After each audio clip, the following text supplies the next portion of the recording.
Good afternoon and welcome to Referendum TV. I'm joined on the couch today by John Drummond, Chair of the Constitutional Commission and independently minded political activist.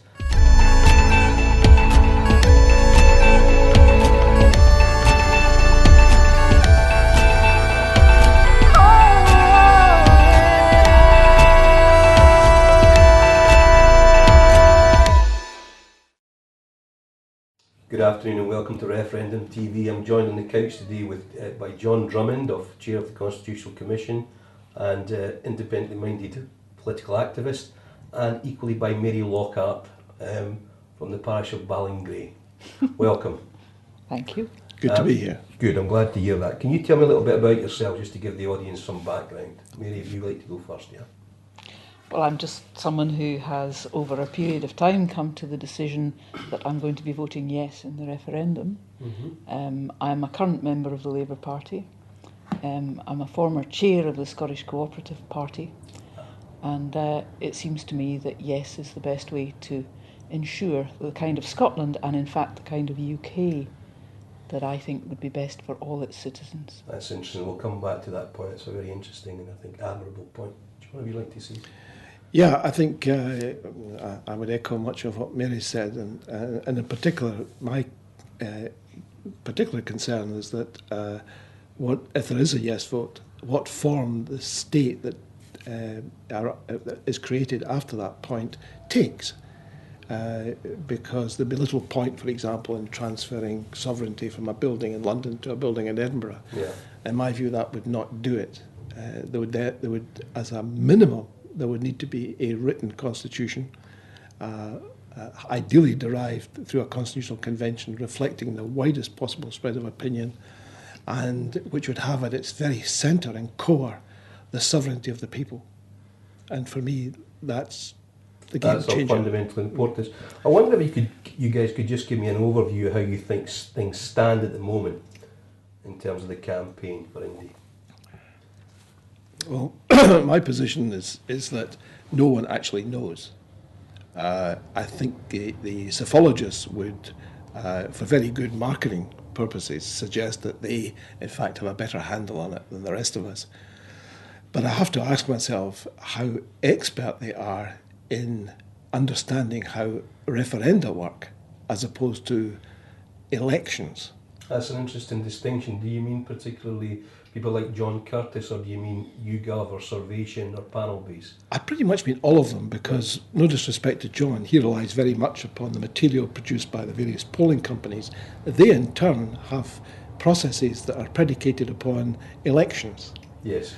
So there's a big question mark about how accurately that type of approach, in fact, reflects what's happening here.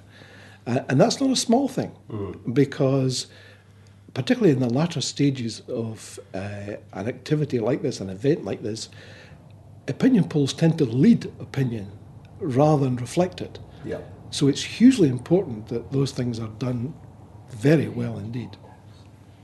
I think John's absolutely right here, but one of the other things that is happening at a community level, you know, as a party political activist, I'm used to having a raft of policies.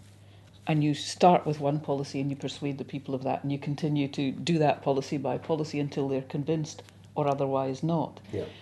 In the referendum, people's views are changing on a day-to-day basis. You introduced me as living in Ballingrey. Ballingrey is a former mining village in west central Fife, which has high levels of poverty, unemployment. And my gut feeling is that Ballingrey will vote yes, right, overwhelmingly. However, within that solid block that there was from the beginning of yes, we've still got people who are going to and forward and back and to and fro. So, for instance, someone who last week was absolutely voting yes 100%, this week is not voting yes anymore because of the impact that they have now been told that a yes vote will have on the jobs at Rosyth Dockyard. So things that are happening in the news, threats that are being made or realisations that are being arrived at in individual workplaces are changing the view as to how they're going to vote of the people. So it's fluid. And I think that the psephologists can't get their heads around that. They're accustomed to movements that continue to move one way, Yeah. and it's a progression. It isn't like that here. We've got a tide and it's toing and froing all the time. To somebody looking in from the outside, that would be encouraging news for Project Fear. Well, I mean, I think it is encouraging news for Project Fear. And the other thing that is happening is that unpleasant behaviour on both sides is also having its impact. Say more on that? 'Cause I know that UKIP are having a rally in Glasgow and the Orange Order are marching 15,000 other members to the streets of Edinburgh. What do you mean by that particularly? Well, I think that in the main, most people don't like that kind of display. Right. And they are afraid of the kind of aggression and overt shouting and bawling and unpleasantness that it's like. So they'll stay away. And the kind of people who will go will either be in support of the extremist or else they'll be demonstrating as a counter to that, to show that we're not frightened of you and we're going to be there. And that creates flashpoints. And yeah, I think there's been a sort of missive by the James Conley Society that any Republicans should avoid being anywhere near the marches, which I think is said because they're pro-yes and they don't want any flashpoints to emerge. Similarly, I mean, I think the First Minister and the Yes campaign generally put out a thing to all their supporters of asking them to avoid going to Jim Murphy rallies in town centres. But you look at, there is nothing more likely to confirm someone who is a swithering just about no to move to yes than encountering Jim Murphy in your local high street shouting into a megaphone when all round about him the shops are pound shops, cash generators, and there's a food bank round the corner. So you reckon that was quite an antagonistic move on Jim's part? Well, I mean, I think Jim Murphy's a very astute and gifted and able politician, and was well aware that powerful feelings would be stirred, and that you would get people coming out on the streets who were even more contorted than he was, and very unpleasant. Yeah, and we'd end up egging him. And would end up egging him, which of course I don't condone. I mean, I just, but it's been part of politics and street politics for a long time. It's what you get if you, however civilised your discourse, if you attempt to arouse a rabble, you'll arouse a rabble. And that's clearly what Jim ended up eliciting. Just to come on to the general point yesterday. Two things happened. The Survation poll announced 47 to 53, 47 for yes, 53 for no. And there was a visit from some people. Would you care to reflect on both those events? I thought they were exceptionally interesting from a variety of reasons. I think some of the outcomes will turn out to be very unexpected indeed. Let's deal with the poll first of all. Polls, I've already expressed some scepticism about poll results. Let me add further to that. Let's assume that the pollsters have actually managed somehow to get this right. The best you can say about any poll is it's plus or minus 3%. And that's awfully good. And we were talking about the top end of accuracy here. People who don't like polls would point to other data which suggest that they're no better than plus or minus 6%. Right. And they'll probably both be right, frankly. So even though the headline figures suggested a 6% gap, that actually could be entirely the other way around. In fact, according to a copy of the Metro I saw this morning, they had it exactly that way. They had yes at 53% because they misread the headlines by a bit. But that's a little bit of whimsy. In terms of people passing through, I think that's a terrible miscalculation. Not so much for the referendum. I think it's a terrible miscalculation from the point of view of UK politics. Because there is no written constitution, the behaviour of the people who run the government effectively determines what the constitution is from day to day. Pretty much the Prime Minister does. And a lot of people will have been struck by the fact that it is possible to suspend parliamentary procedures to visit Scotland to do some electioneering, but not to suspend parliamentary procedures in order to debate Gaza, for example. Now, for example, if I were a voter south of the border, I would be concerned about that. Well, I think a couple of people expressed concern around the whole policy being made on the hoof. Norman Tebbit did yesterday, and Dan Hodges in the Telegraph blog similarly concerned themselves. Why was British state policy being made on the hoof in terms of Scotland? Well, I don't think they should be. I don't think you should be surprised at that, frankly. British policy, because of the nature of an unwritten constitution and because of the enormous power vested in the Prime Minister, does this all the time. In fact, it's one of the deplorable things about the way the UK is governed. We have 800 odd unelected people, some of whom are clerics, and they make laws. Now, the only other place in the world where this happens is Iran. It is truly a constitutional obscenity. So I'm astonished that Messrs Tebbit and others are astonished, because, frankly, it's part of the daily contrivances that take place under an unwritten constitution. And as you frame it like that, John, I take it you see the referendum as a means to an end rather than the end in itself. Oh, very much. I mean, the whole point of a referendum for me is to secure a state in which the people are sovereign. It amazes me in the conversations I've had, my last two guests and now yourselves, in the sense that actually there's so little about this as about nationalism. What it's about is where sovereignty lies and how it's constituted, rather than anything beyond that. And I want to talk a little bit more about that. What's your view on their visit yesterday, Mary? I really don't take any view at all, in a sense, because I think it was predictable. I mean, I think it's a considerable time since, I think it was it David Cameron said that he intended to spend 2 weeks. 2 weeks living in Scotland prior to the referendum. Well, that hasn't happened. I think he realised the impact that might have might not be positive.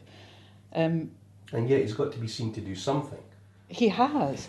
I think, in a sense, I'm sorry for the three of the leaders, because I think they're unable to see this referendum as anything other than party political.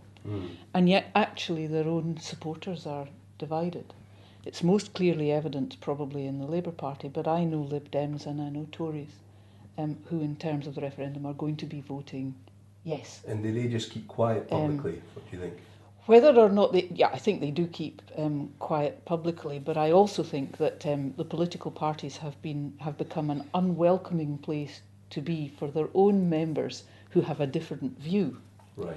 And part of the outcome of that is that political activists, for instance, who were yes voters, found it very difficult to campaign. I can only speak for the Labour Party in the last European election campaign, because so much of it was about not European issues at all, but the issues around the referendum. And I think that how that impacts on the leaders of parties, and indeed the leadership of the parties, is that they are currently in the same kind of bubble as they have been in the past when there's been a very tight general election. So they're surrounded entirely by people who either share their opinion and reflect it back to them and tell them what they want to hear, or by people who are afraid to do anything other than that. That's an interesting point, because I note yesterday that Alex Salmond, whilst he was out on walkabout and getting selfies, David Cameron, the Prime Minister, was cocooned within the offices of Scottish Widows in Dalkeith Road with a select audience, all very stage managed. And I suppose, for me, and what's emerged from other conversations, is the power of the grassroots. What do you think they're all working towards? What do you think is the main thing that characterises the movement towards yes? I think you raise a very good point, and I think again it takes us back to the psephologists again and polling, because for me the enormous difference between this and any previous referenda is the fact that the social media is playing such a central role. I mean, I think it'd be fair to say that a lot of people get most of their information from social media. They don't get it from broadcasting. And one of the stats there, John, sorry to interrupt you, but the stat there is 1.5% of the Scottish population uses Twitter. So social media penetration is maybe not as grand as we perhaps think it is. It perhaps is as profound as it is perhaps elsewhere. But there are echoes here of the Obama campaign, where they used social media to a fantastic degree.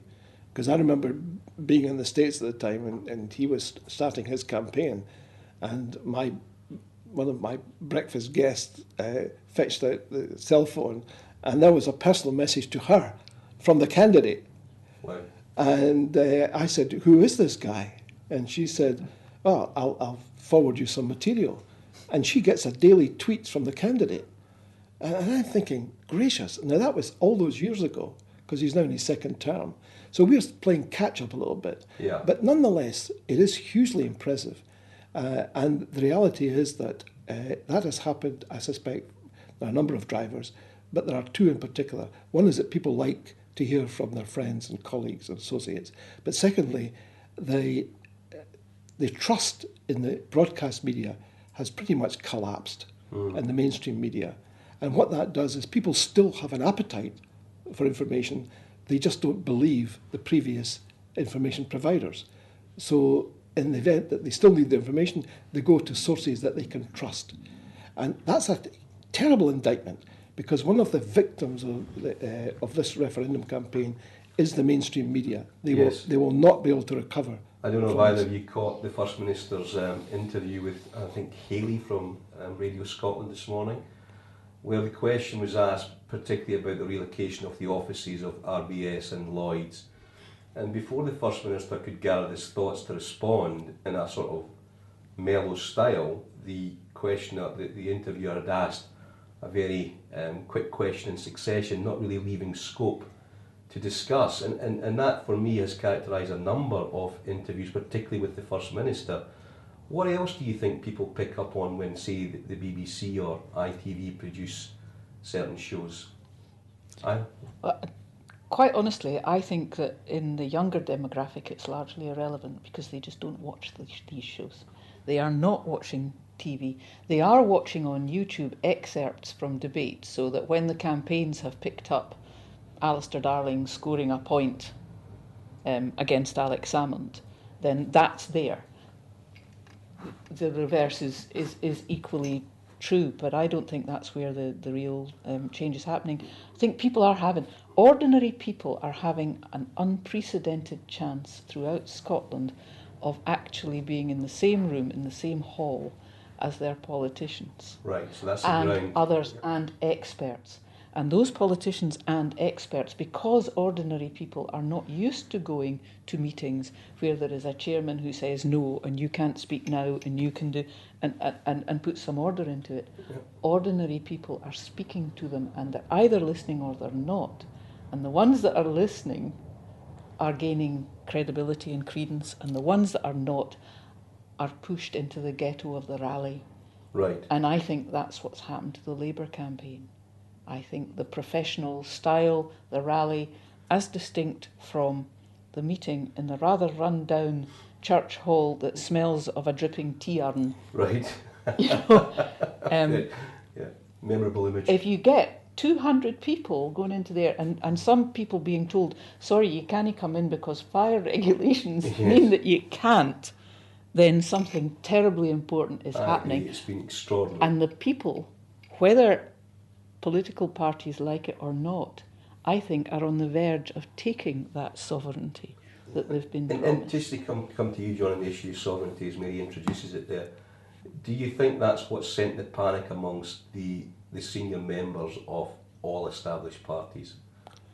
Yeah, and frankly, I think that includes some of the people on the yes side too, because it is a very radical change.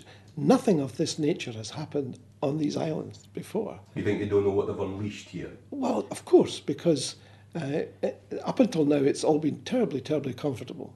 We have political parties, people ascend the greasy pole and they get to the top and they do the things they need to do and they reflect and represent the others.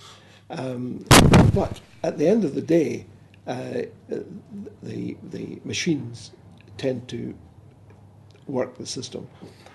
once you get sovereignty, by the way, I'm not suggesting written constitutions and sovereignty of the people is some sort of panacea, but I am saying it's fairly fundamentally important to structure your state on that basis, because once the people, I think, as Mary says, have been energised and galvanised the way they have, I don't think you can back off from that now, because they won't let you back off. I think what happens is we've now got a much more politicised, with a small p, community here, and I think they are going to insist upon change, and whether that's a yes or a no.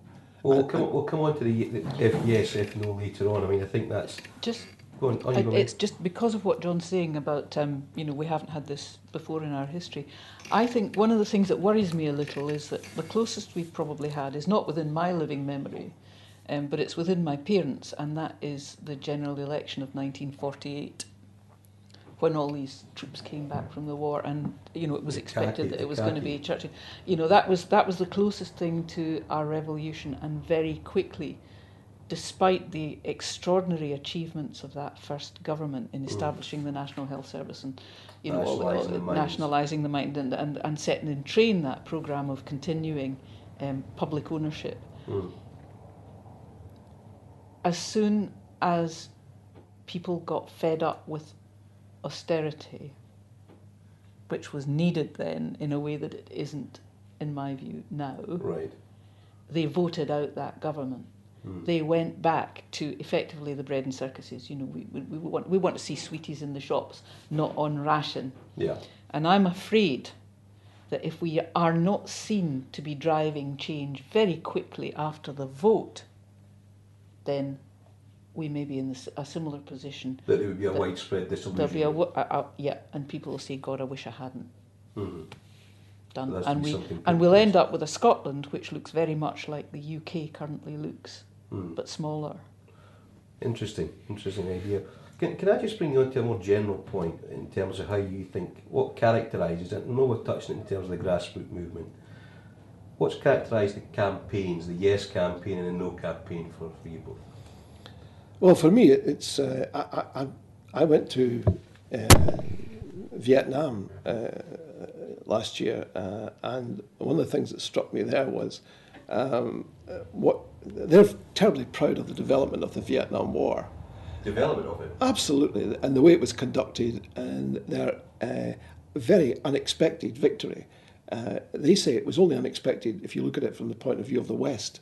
We were absolutely confident, pretty much from the get-go, that we were going to win. And when you challenge them on that, they say, yeah, okay, but you were watching pictures on Western television of B-52s and Agent Orange and these massive airstrikes. But the reality is that we were winning the ground war.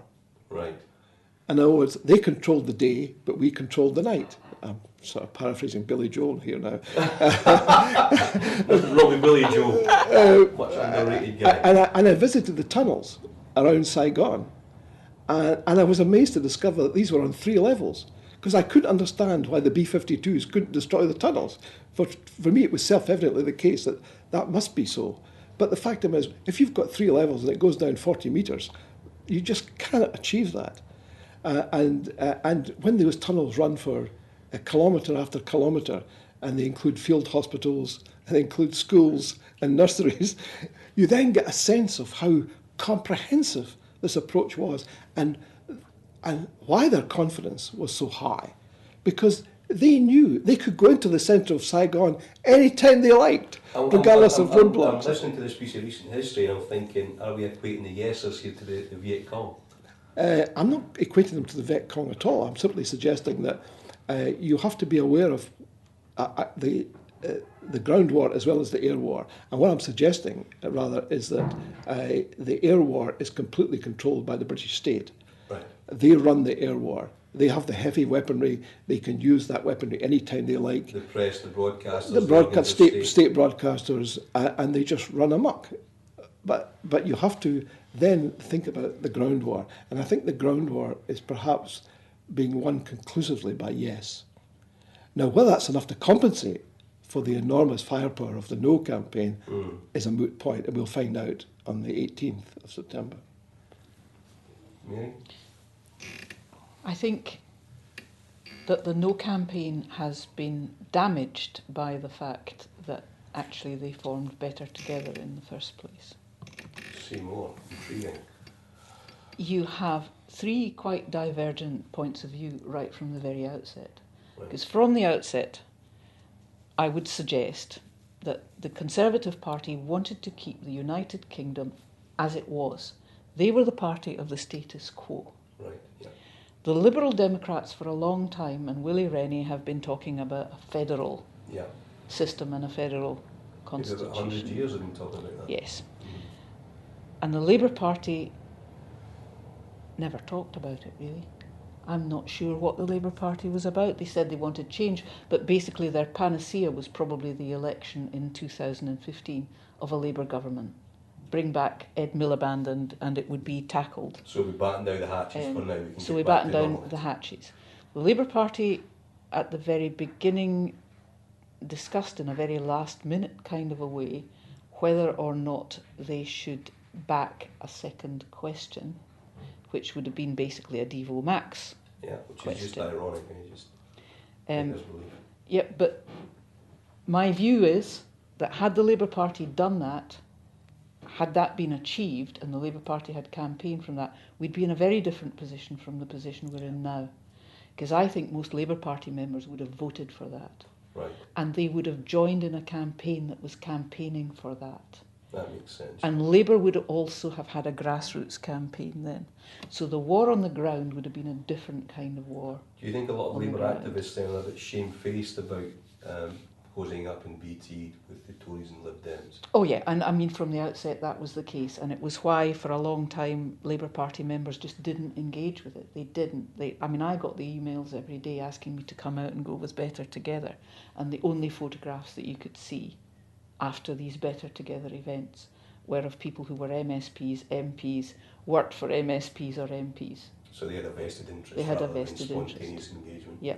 Alistair Darling couldn't do anything to counter that. Alistair Darling isn't a figure who's ever felt part of the touchy-feely, grassrootsy Labour family, embracing and inspiring the loyalty of the Labour family. He's tremendously able, Alistair Darling. I mean, I think he's a man who's consistently underrated and underestimated, but he was the wrong Labour person to have doing that Better Together. George. Well, if they'd been able to get Gordon Brown to do it, he possibly would have been in Scotland. Right. You know, whatever has happened in England. And I mean, I'm a constituent of Gordon Brown's, and so I know that there's been a lot of disillusionment, that people felt, well, he got there and finally he got to be Prime Minister and he let us doon. Aye. But nevertheless, he's still got it. He still is someone who can go and charm a room. And it's he's not good on telly at doing that. No, he doesn't. He's not good at being groomed, but Gordon coming in and saying, hello, nice to see you, and how are you, and how's your folks? You feel the glow. I feel it. Right. I know he's got that charisma, you know. So Gordon doing it, I think, would have made a big difference. But it wasn't there. So there was Better Together in the first place, and then finally there's a Labour No campaign. Too late. And Anna's going round the countryside on a bus telling people why the SNP are terribly bad. Nah, sorry, it doesn't work. That's a difficulty, isn't it, that I've noticed, and maybe you can come in this, John, the way that the Better Together camp have seemed to conflate Yes with the SNP rather than the broad movement. They've missed a trick there. Well, I think to a degree. I think I'd also like to pick up on another point here. I think the Tories are playing a longer game here. And the longer game is to destroy the Labour Party. And much to my astonishment, not only has the Labour Party not seen this bear trap, but it has joyously leapt into it. This almost beggars belief. I don't think the Conservatives will be devastated to lose the referendum. No. I think they will look the longer term and say, well, you know, frankly, we're not fussed. We've lost almost nothing. The Labour Party, by contrast, pretty much loses everything. Yeah. And if there's a yes vote. And that's why, as Mary put it so eloquently, a different route should have been travelled to present to the Scottish people, it seemed to me, an alternative with the full support of the Labour Party. Call it Devo Max, call it secure autonomy, whatever terminology you care to use. And I think that, frankly, that would have been enormously popular. But in agreeing to a binary choice, it seemed to me the only victim in a binary choice would be the Labour Party. Yeah. And that, to me, that was blindingly evident from the get-go. And yet, not only have they espoused it, they've espoused it with enthusiasm. And I say to myself, let's assume for a second there is a no vote. Okay. And a lot of people, traditional Labour supporters, voted no on the premise of the promise, right? And that promise is not fulfilled. The 2015 election. Absolutely. Yeah. They will wreak their revenge in 2015 because they will say, I didn't do anything wrong here in voting no. I regret it deeply, but I don't think I did anything wrong. I think they misled me. And they're not going to point to the Tories. They're going to point to Labour politicians who sold them what they will think is a bill of goods. And there will only be one place for these people to go in 2015. Now, if that is the case, then you could have a hung parliament in Westminster stuffed full of SNP MPs. Which would then bring about a constitutional difficulty. Well, more than that, perhaps. I mean, if it reflects what happened at the beginning of the 20th century with the Irish situation, then you have a very complicated environment where you've got a group of people saying you will pass no legislation until you provide me this, whatever that may be at that particular time. I don't want to bring the conversation to an end on a downbeat note in the prospect of a no vote. So let's just try and imagine what happens, say Friday morning when the result is declared, maybe at 56 to 44% victory. What would happen then, John? And I'd like the same question to you, Mary. Well, I think what's going to happen then is that there will be two separate discussions. There will be a discussion in Scotland with serious attempts to reconcile the differing views and to march together towards some sort of settlement based upon the people's decision. Team Scotland idea. Yes, Team Scotland, whatever is put together, and there'll be a big debate about the constitution of that Team Scotland and what its detailed brief will be, and who ought to be the commissioners to entreat with their counterparts in London. I think on the other side of it, we're straight into a very, very serious constitutional crisis. So therefore, who will these commissioners be working with? Because just about no one is going to. I mean, who knows if the Prime Minister is able to retain his position? Who knows if the leader of the opposition can retain his position? There's a general election due in 2015. The temptation will be in London to say, let's put all of this on the back burner because we cannot bind a successor parliament anyway. So therefore, let's do nothing. And so that sort of could extend the timescales, or it may rapidly shorten them because the City of London will be very, very upset at protracted discussions because that will have an enormous impact on the UK economy. So their pressure will be reach an early settlement and stabilise things as quickly as you can, because otherwise the whole thing will go down the tubes. So that will help the Scottish commissioners to concentrate minds a little bit with their counterparts. But I don't think it's going to be plain sailing. No, I mean, it's the start of things. And Mary, would you like to give your view, if yes? I think there's a lot I mean, John has covered a lot of the practical things. I think there'll be a lot of dancing in the streets.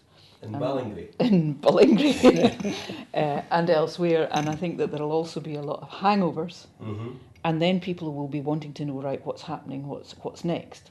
And so whatever the trying to postpone things is going to be, from the point of view of the people, there will have to be stuff and arrangements going in place very quickly. It's interesting. The other thing, which is another thing, is this question about the use of the pound. I think that within a week there will be an answer to that. I really think there will be a week, because I think that that is what destabilises the markets. That's the one thing that the real uncertainty they've got just now is what's going to happen. And I think that there will be some very rapid backtracking on that, because I have the tribalism of Labour in me, and I can't handle Alex Salmond, but I think he's been right all along that at least on an interim basis, retaining the pound, which I don't like. You know, I'm a socialist. It's not. I don't want to retain the pound, but I think an undertaking that at least on a transitional basis, there will be one currency throughout the UK. So the rhetoric will disappear and realpolitik will kick in. Pragmatism. The other optimistic thing is that I think that both the peoples of the British Islands, yes, are essentially a very pragmatic people, and that they will come together and that they will make sure that the outcomes are as positive as they can be for everyone. And in Scotland, we're in for a really exciting, energising time with a fully engaged people. I think we'll draw it to an end there. I don't think it can get better than that. Mary Lockhart picking up the case for yes. Thank you very much, Mary Lockhart and John Drummond. Pleasure. Right.